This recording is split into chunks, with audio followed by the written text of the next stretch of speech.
back to Law and Crime, everybody. It is a mystery that has haunted the music world for years. Who killed rapper Tupac Shakur? In the long-dormant murder investigation of hip-hop superstar Tupac Shakur, police conducted a search of a house in the Las Vegas region on Monday night. A law enforcement source told ABC News. LVMPD can confirm a search warrant was served in Henderson, Nevada on July 17, 2023, as part of the ongoing Tupac Shakur homicide investigation. We will have no further comment at this time, Las Vegas police said in a statement. Video acquired by ABC News captured the moment police issued a call for everyone to come out holding up their hands as they carried out a search warrant at a residence. An individual informed on the inquiry told ABC News that Las Vegas homicide detectives and prosecutors decided by Monday night that they had enough information to move through with a court-authorized search. Around 10 p.m. local time, the search was carried out with the assistance of Las Vegas Metro PD SWAT. Police were said to have been utilizing bullhorns and lights, and the scene was deafening. Investigators were looking for things like computers, laptops, and books regarding Tupac and his passing. A grand jury in Las Vegas is now hearing the case's evidence. No complaints have been made. It's anticipated that the investigation would go for weeks to months. Investigators have always held the theory that the shooter has already passed away and was the victim of a different shooting 2 years after the drive-by shooting in Vegas. In case you have forgotten who this rapper was, then let me jog your memory. American rapper and actor Tupac Amaru Shakur was also known by his stage aliases Tupac and Machiavelli. He is regarded as one of the most important and prosperous rappers of all time. Shakur is one of the most popular musicians. The Diamond-certified album All Eyes on Me, which was filled with singles like California Love, I Ain't Mad at Cha, and How Do You Want It, was among the 75 million albums he sold worldwide over the brief 5-year span of his professional music career. Shakur is seen as a symbol of activism against inequity, and much of his music has been praised for addressing current socioeconomic concerns that affected inner societies. Shakur was born in New York City to Black Panther Party members who were also political activists. He moved to Baltimore in 1984 and the San Francisco Bay Area in 1988.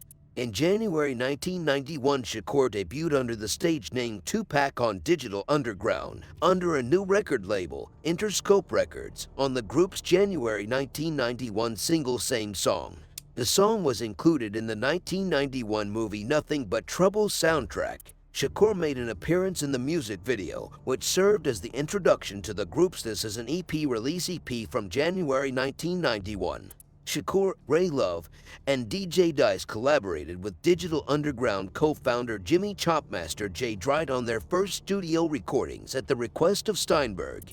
Shakur didn't function well in a group, according to Dright, who additionally stated that this guy was on a mission. From day one, maybe he knew he wasn't going to be around 7 years later. Shakur's first work with his group, Strictly Dope, was produced by Dright and Digital Underground between 1988 and 1991. The tapes were discovered in 2000 and were released as The Lost Tapes, circa 1989. But due to legal complications, they were relaunched as Beginnings, The Lost Tapes 1988 to 1991. Randy Stretch Walker, together with his brother, Majesty, and a buddy, debuted with an EP as a rap trio and production duo, Live Squad, in Queens, New York during Shakur's early years with Digital Underground. Sons of the P, an album by the Digital Underground released in 1991, has a song with Stretch on it. Shakur and Stretch became good friends and frequently collaborated on recordings and performances. He rose to prominence in West Coast hip-hop with the 1991 release of his debut album, Tupacalypse Now, known for its conscious rap lyrics. Shakur had more critical acclaim and commercial success. In favor of tense gangster rap, his All Eyes on Me album, which was awarded a Diamond certification, abandoned his contemplative lyricism. Shakur achieved notable success as an actor in addition to his music career, appearing in films such as Juice, Poetic Justice, Above the Rim, Bullet, Gridlock, and Gang Related. Shakur had legal issues, including jail, in the latter stages of his career. He was shot 5 times in the lobby of a New York recording studio. Shakur was sentenced to 8 months in jail in 1995 on sexual assault allegations before getting released while his conviction was being appealed. After being freed, he joined Death Row Records, run by Marion Suge Knight, and actively participated in the escalating East Coast-West Coast hip-hop rivalry. The famous rapper spent the evening of September 7, 1996, in Las Vegas, Nevada, celebrating the birthday of his business associate Tracy Danielle Robinson. He also went to the Bruce Seldon vs. Mike Tyson boxing bout at the MGM Grand with Suge Knight. A Southside Compton Crip named Orlando Baby Lane Anderson was later discovered by one of Knight's colleagues in the lobby and informed Shakur that he had attempted to rob them earlier that year. The assault on Anderson that followed is captured on a hotel surveillance camera. Shakur soon dropped by his hotel room before riding in a black BMW 750IL car with Knight to his Death Row nightclub, Club 662. Police officers on bicycles stopped the automobile on Las Vegas Boulevard at around 11 p.m. for its loud music and plateless exterior. After the plates were discovered in the trunk, the automobile was let go without receiving a ticket. A white, four-door, late-model Cadillac automobile drew up to the passenger side at a stoplight at around 11:15 p.m., and one of the occupants shot into the vehicle quickly. Shakur was shot 4 times, twice in the chest, once in the arm, once in the thigh, and 1 bullet went in the right lung. Knight's head received shards. Shakur's bodyguard Frank Alexander wasn't in the vehicle at the time. He would claim that he had been tasked to drive the car of Shakur's girlfriend, Kidada Jones. Shakur was brought to the University Medical Center of Southern Nevada, where he was put on life support and given a heavy dose of medication. On the afternoon of September 13, 1996, in the intensive care unit, Shakur passed away from internal bleeding. At 4:03 p.m., he was pronounced deceased.